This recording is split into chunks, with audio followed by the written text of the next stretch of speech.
Hablemos claro, Nicolás Lucar. Hay que partir de reconocer que hay una deuda social y no solamente con los jubilados. Entonces, si usted dice esto puede provocar problemas en la caja fiscal, entonces dennos una respuesta. El día de ayer el presidente Francisco Sagasti hizo su primera presentación formal ante los medios en una entrevista con 4 conductoras de notables programas de televisión. Y tal vez lo más importante de rescatar de esa entrevista son 2 temas. El primero tiene que ver con la crisis generada en la Policía Nacional a raíz del nombramiento del general Cervantes como comandante general, lo cual ha implicado el pase a retiro de 18 generales y la renuncia en señal de protesta de otros varios. Y a diferencia de lo que dijo Rubén Vargas, ministro del Interior, acá y en otros medios, lo que ha dicho ayer el presidente Sagasti es que los han votado porque de alguna manera son responsables de la corrupción en la Policía Nacional y de los graves hechos que terminaron con la vida de Brian e Inti. Eso no lo dijo Rubén Vargas, ni acá ni en ninguna otra parte. El problema es que afirmar algo de esa naturaleza implica acreditar los cargos que se están formulando. Porque si estos 18 generales están implicados en actos de corrupción o son responsables por lo que pasó en Lima en las últimas semanas, tendrían que ser procesados y no solamente dados de baja. Y tendría que especificarse exactamente cuáles son los cargos que se les imputan. Esto plantea un asunto muy delicado. Y yo le doy solamente un dato al presidente Sagasti. En la línea de decisiones, presidente Sagasti, estuvo Manuel Merino, Antero Flores Arauz, Gastón Rodríguez, ministro del Interior, y adivine quién, el jefe de la policía de Lima, el general Callas. Y está en la lista el general Callas. No está, pues, no está. Entonces, si vamos a hablar de que tienen que salir los presuntos responsables de los hechos en Lima, entonces, ¿cómo se puede producir esa contradicción? Yo creo que acá está ocurriendo un asunto que el presidente Sagasti no termina de percibir. Hay una corriente política que se ha acercado a su partido, al Partido Morado, encabezada por Gino Costa, que hace años quiere tomar el control político de la policía. Tienen un proyecto que no sé en qué consiste, pero que está claro, tiene como uno de sus elementos fundamentales el tener el control de la policía. Al general Cervantes no lo han puesto porque es el mejor, porque no pudo con su comisaría cuando mataron a este chico ahí hace algunos años. Él era el jefe, él no estaba, él no sabía nada. No lo han puesto por eso.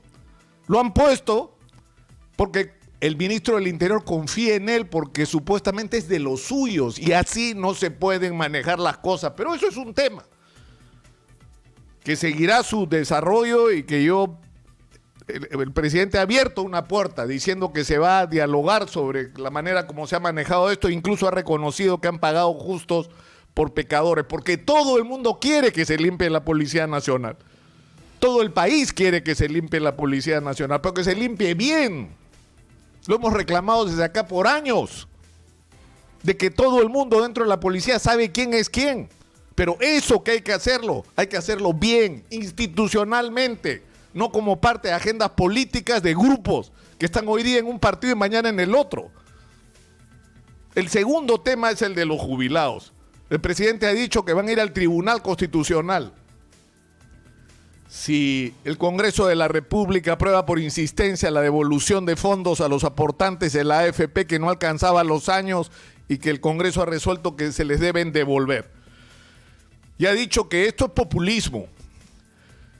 Pero a mí lo que me preocupa es que esto en realidad introduce la discusión planteada por Julio Guzmán en la campaña electoral.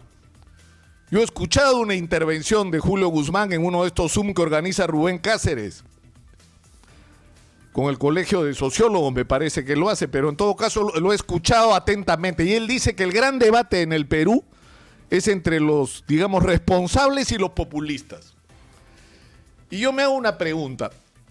¿Le debemos o no le debemos a los jubilados? ¿Le descontamos a los aportantes el 13% de su sueldo durante años y no les debemos.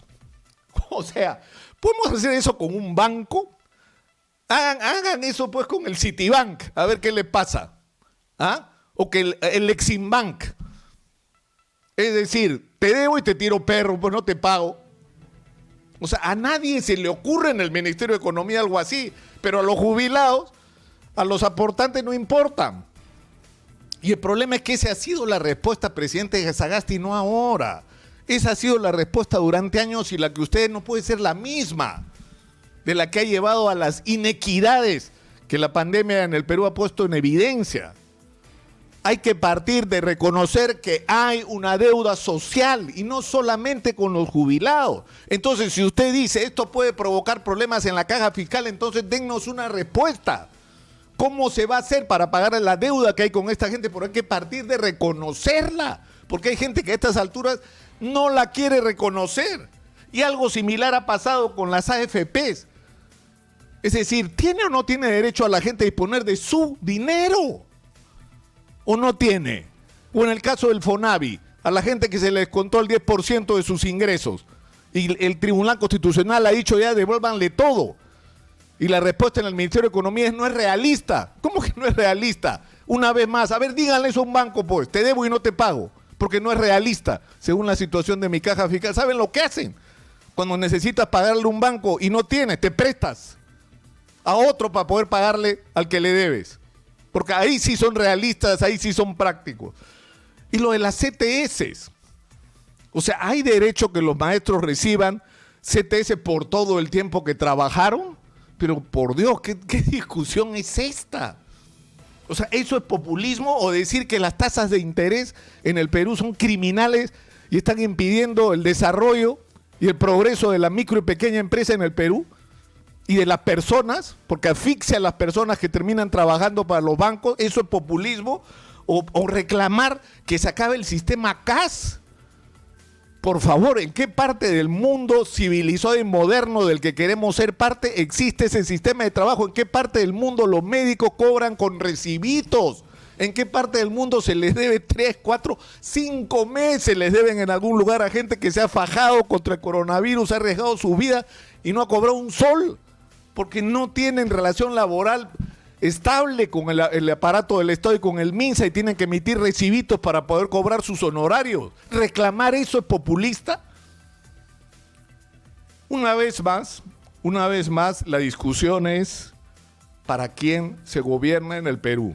Habría que estar loco para pretender perder el equilibrio, perder un país en el que el Banco Central de Reserva no es manejado como un instrumento político por los gobiernos de turno. Esa independencia nadie la va a discutir. Como tampoco se debería discutir el equilibrio que se ha logrado en términos de no tener inflación durante años. Eso está fuera de discusión. Pero todo lo demás está en discusión en un país donde lo que tenemos que discutir y lo que debemos resolver es finalmente, como lo hemos dicho cientos de veces, ¿para quién se gobierna en el Perú? ¿Se gobierna o no se gobierna para la gente? Y en el caso de la ONP, la respuesta es, ¿le vamos a reconocer la deuda a los jubilados? Y si al gobierno no le gusta la propuesta del Congreso, ¿qué propone para devolverle a los jubilados, a los aportantes, lo que le debemos? Hablemos claro, Nicolás Lúcar.